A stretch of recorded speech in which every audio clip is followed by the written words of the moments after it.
It's 6 o'clock. Thanks for joining us now at 6 o'clock. And we start tonight looking at the forecast for what has really been a couple of gloomy days. And we have some rain on the way. We did get a little bit of sun today. So it hasn't been like a complete gray gloom. No, it's actually been kind of a difficult forecast because we've had rain every day, but it hasn't rained everywhere every day. Right, so right. We have to include it for those of you that are getting the showers. But we've also had a lot of dry time as expected. And we are going to warm things up as we look ahead to Friday and the upcoming weekend. Tip-off for our Pacers against the Lakers, 7:30 this evening. We're in the 50s, and for now, those rain showers are staying north of Indianapolis. This is where we have the shower activity from just east of Lafayette to Marion to Muncie to near Richmond. I'll give you one local view and show you some of the steadier showers just north of Anderson. So this is up toward the Fairmount area, northern sections of Madison County. Hartford City, a little bit of rain and some steadier rain in between Muncie and Newcastle. All of this daylight driven, so they'll fall apart over the next couple of hours. We're back into a rain chance tomorrow, but much like the last several days, highs in the 50s, and we are not expecting an all-day rain tomorrow, just a few showers from time to time. Rain chances turn to storm chances in the 7-day. I'll have a look ahead in a few minutes. All right, thanks so much, Angela. Well, a man who was shot by Carmel police last summer will now spend a few more months in jail. Rich Nye takes us to the courtroom today for the plea deal and the sentencing for the man who harassed his ex-girlfriend and then rammed his car into a police vehicle as he tried to get away. Daniel Castillo accepted a plea deal admitting to attempted battery, resisting law enforcement, drunk driving, and harassment. Carmel police responded to a complaint at the Avon Apartments last August that Castillo was harassing his ex-girlfriend. When they found him sitting in a car in the parking garage, Castillo rammed the police car. An officer fired 3 shots at the windshield, hitting Castillo in the shoulder. That chain of events only really ended with injury to yourself. Thankfully, I think no one got killed. If you would like to make a statement, I'm listening. I'm okay, Judge. I'm just grateful to be still alive and everything. Castillo was sentenced to 1.5 years in prison.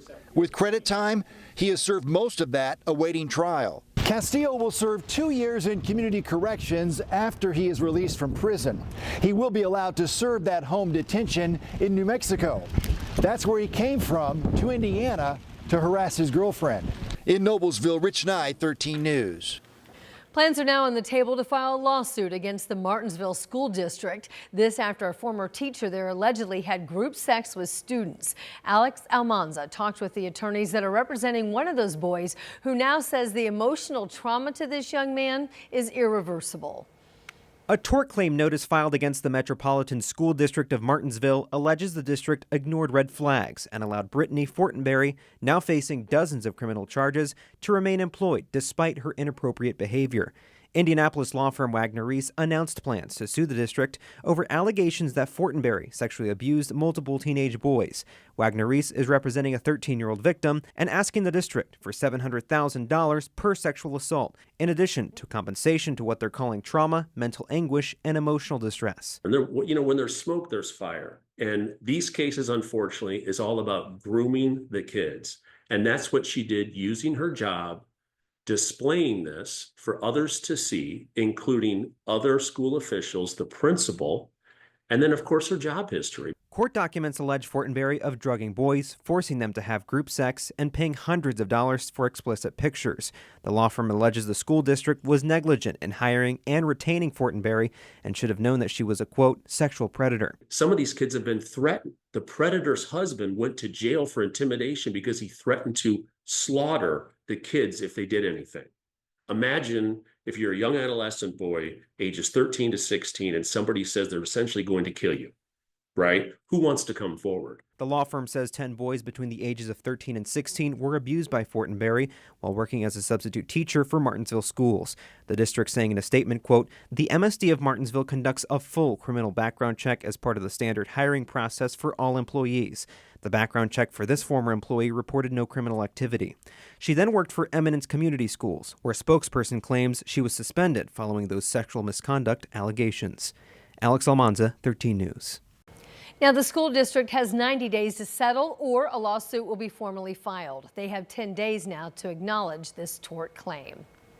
An Indianapolis man is now facing 15 charges after allegedly running his family off the road and then getting into a knife fight with his teenage stepson. It all happened Saturday night at the Candlewood Suites on the south side in Greenwood. Court documents indicate the teen, his mom, and younger siblings were all staying at the hotel, all to get away from their stepfather. But police say that 28-year-old Robert Vannatta showed up to that hotel looking for the family. And when the family left, Vannatta allegedly ran their car off the road. The team says his stepdad pulled him out of the car and attacked him, so he then stabbed Vannatta. Vannatta was later arrested and went to the hospital. He has a hearing now set for April 3rd. And happening right now, the Rethink Coalition is meeting with community members to review plans surrounding the future of interstates and highways through downtown Indy. This group plans to improve connectivity, pedestrian access, and traffic efficiency. The workshop today will include plans to connect residents to resources and potential amenities like housing and parks. This is now the second workshop this coalition is hosting as they continue to seek community input.